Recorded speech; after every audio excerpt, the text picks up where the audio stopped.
Come on, Snake.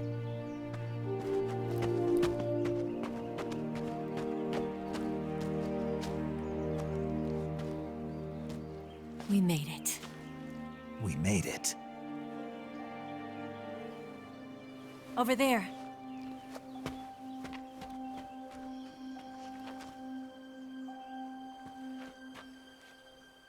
It's the boss, isn't it? I'll go get the wig ready to take off. Right. I'll leave you two alone. But come back in one piece, okay?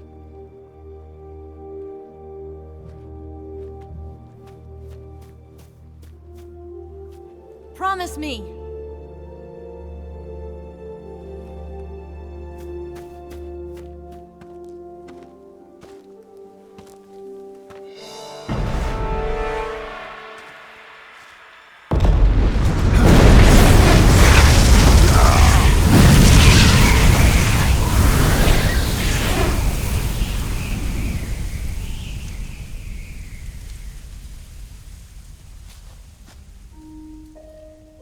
Life's end.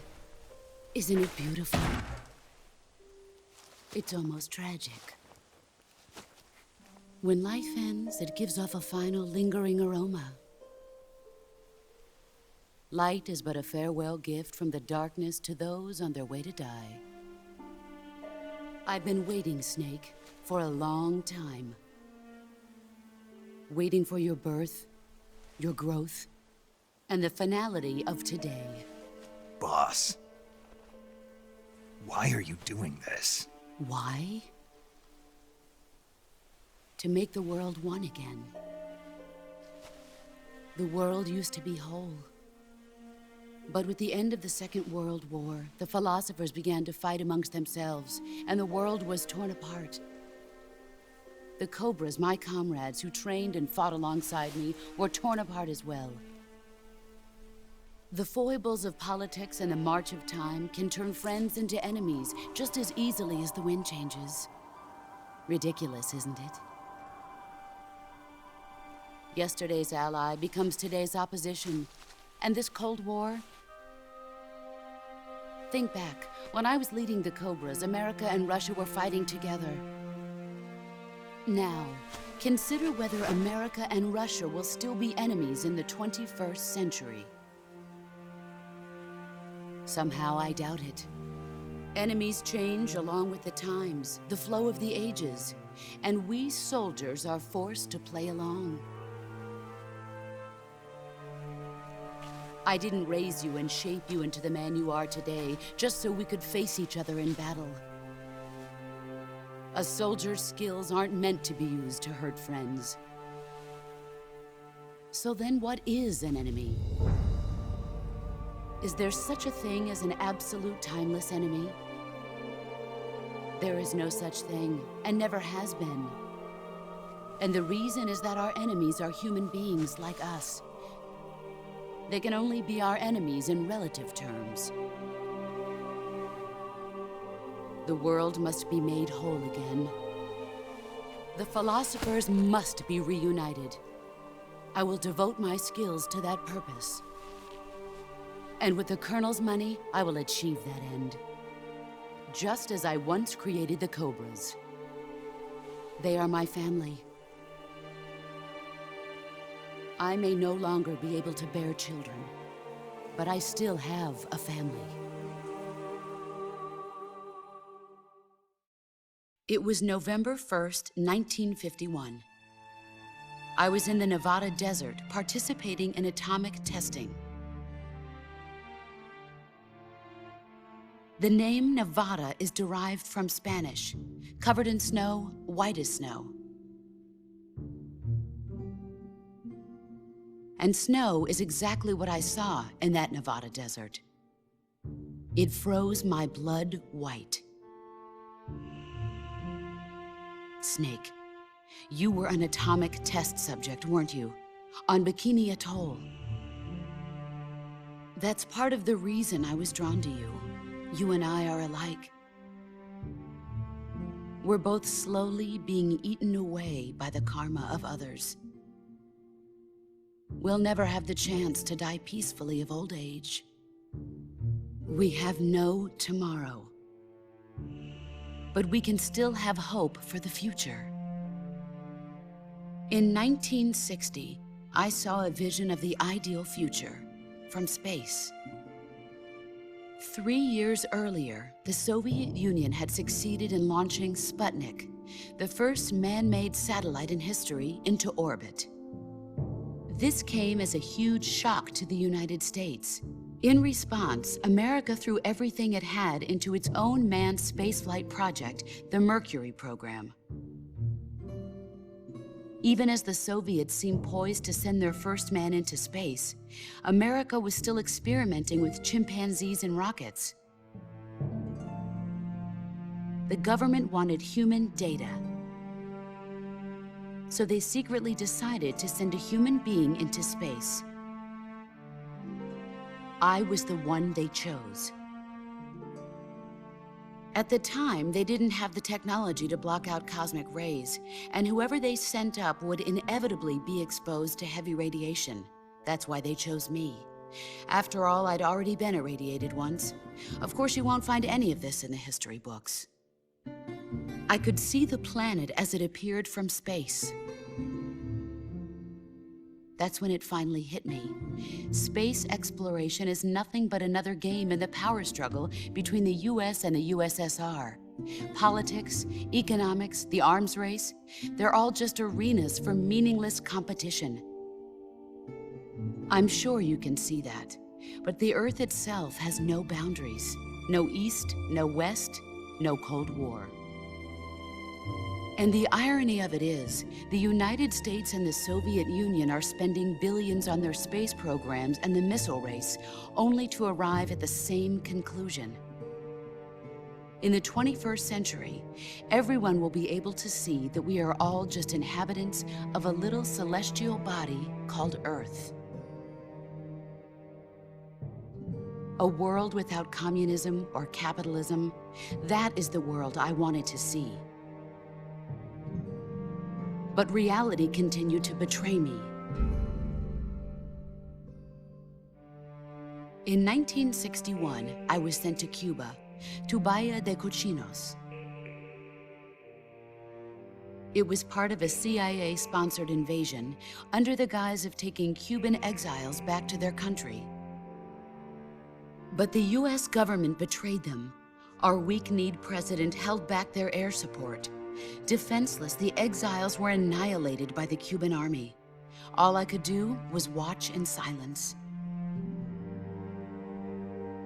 I was set up by the very country I'd sacrificed so much for, by the very government I dedicated my life to defending. I was driven from the surface world, and I went underground. Then, 2 years ago, I faced the sorrow, my old comrade in battle. He was my friend. But one of us had to die. I was left with no choice. The sorrow gave his life for me. There is no enmity between us. One must live, and one must die. That was the mission. The ones who gave me that mission were the philosophers. Early in the 20th century, the true holders of power in the United States, the Republic of China, and the newly formed Soviet Union gathered together in a secret meeting that would later be known as the Wise Men's Committee. The secret pact they formed there marked the beginning of the philosophers. But the last of the original members died in the 1930s. After that, the organization began to run out of control, and the Wise Men's Committee degenerated into a mere shell of its former self. The philosophers of today have no sense of good or evil. Their influence extends to countries and organizations involved in every aspect of every war. They have become war itself. That's how they operate. The sacrifices of war cause a shift in the times. This shift leads to renewed conflict, and in turn triggers the next war. Like a nuclear chain reaction, each conflict sparks countless others, forming an endless spiral that will continue on for eternity. Do you understand what I'm saying, Snake? By consuming me and you, the philosophers intend to keep that cycle going forever. It was my father who explained all of this to me. He was one of them. You see, I am the last remaining child of the philosophers. But after he revealed the truth, my father was killed by that same shapeless, formless organization. And my father isn't the only thing the philosophers have taken from me. In June of 1944, the Cobras and I took part in the landing at Normandy. We'd been given a top-secret mission to locate and destroy enemy V-2 rocket installations. I was pregnant at the time. The sorrow was the father. I gave birth on the field of battle. A beautiful baby boy. But my child was snatched away from me by the philosophers.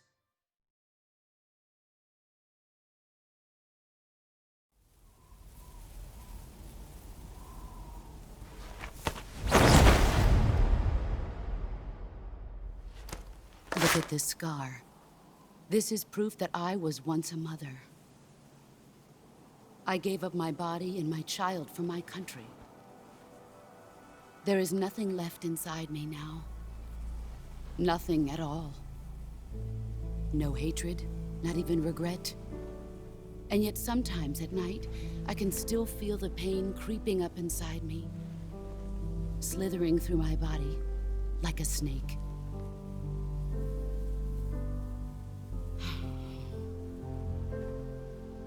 I've never talked this much about myself before.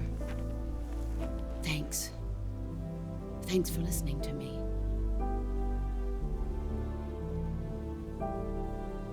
I feel content. Snake? Commence the operation. I raised you. I loved you. I've given you weapons, taught you techniques, endowed you with knowledge. There is nothing more for me to give you. All that's left for you to take is my life, by your own hand. One must die, and one must live. No victory, no defeat. The survivor will carry on the fight. It is our destiny. The one who survives will inherit the title of boss. And the one who inherits the title of boss will face an existence of endless battle. I'll give you 10 minutes. In 10 minutes, MiGs will come and bomb the hell out of this place. If you can beat me in less than 10 minutes, you'll be able to escape in time. Let's make this the greatest 10 minutes of our lives, Jack. Boss. You're a soldier. Finish your mission. Prove your loyalty. Face me. I come.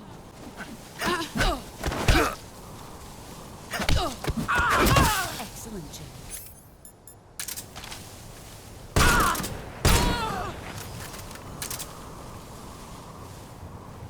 Here I come.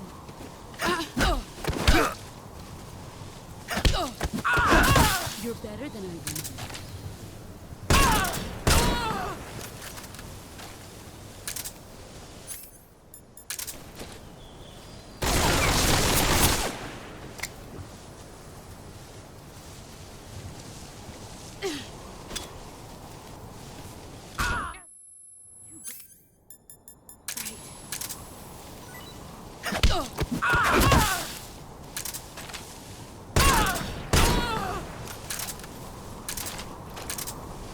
Let's see what you're made of. Your skills have improved.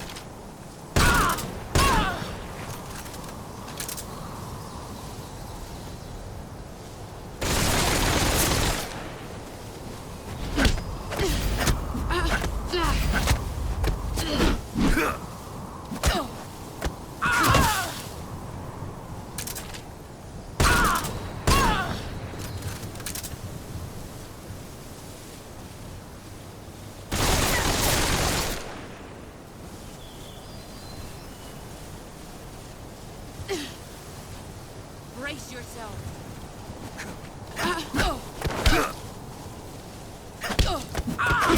You're better than I am.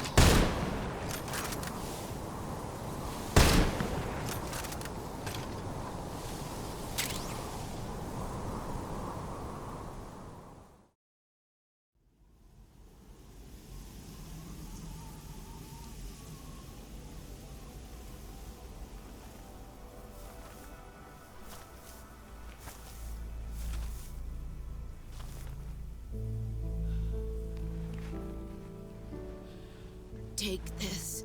Keep it safe.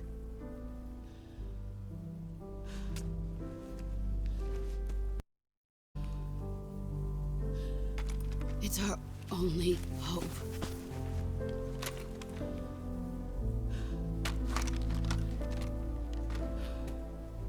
A patriot? Why are you giving me this? Jack. Or should I say, Snake? You're a wonderful man. Kill me. Kill me now. Do it.